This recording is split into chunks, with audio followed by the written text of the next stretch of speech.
हाँ जी प्रधान जी, अभी जैसे गांव चूड़ी कलां और चूड़ी खुर्द में आपने जो खाद के पैसे और बीज वितरण करना है, अभी बीज गाड़ी में है, तो आपको इधर का कैसा व्यवहार लगा, आप उसके बारे में थोड़ा विस्तार से बताएं जी।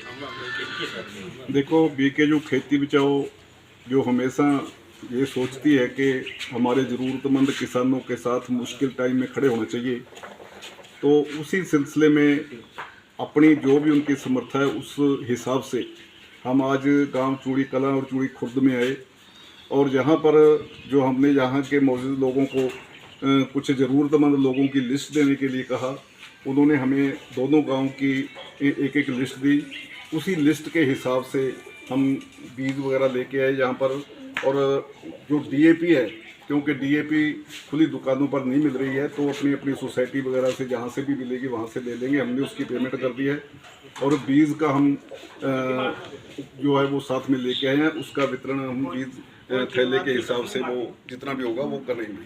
तो इस तरह से ये गांव वालों ने जिस तरह से हमारा यहाँ पहुँचने पर स्वागत किया है, जिस तरह से इन्होंने बहुत ही बढ़िया ढंग से सुनियोजित तरीके से एक व्यवस्था बनाकर जो सभी एक एक आके किसान जो ये सहयोग जिसको चाहिए था उसको हमारे पास पहुंचाया। और हमने उसी किसान को जो ज़रूरतमंद है उसी के हाथ में जो सेवा है वो दी है।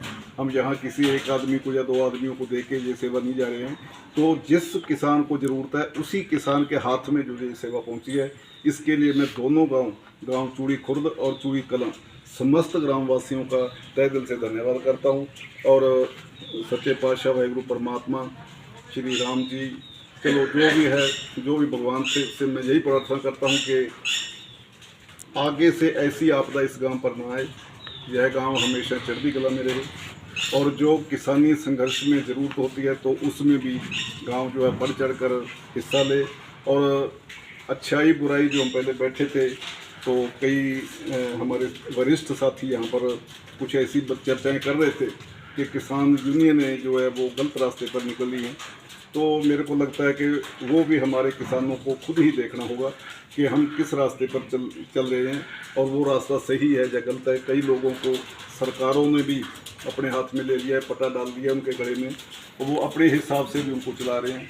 जब भी हम कोई बड़ा आंदोलन करते हैं, बड़ी मांगो एमएसपी फसल खरीद की गारंटी के कानून की जो बड़ी लड़ाई लड़ेगी, उस समय भी जो लोग सरकार के पक्ष में खड़े रहे, ऐसे लोगों को हमें पहचानना होगा।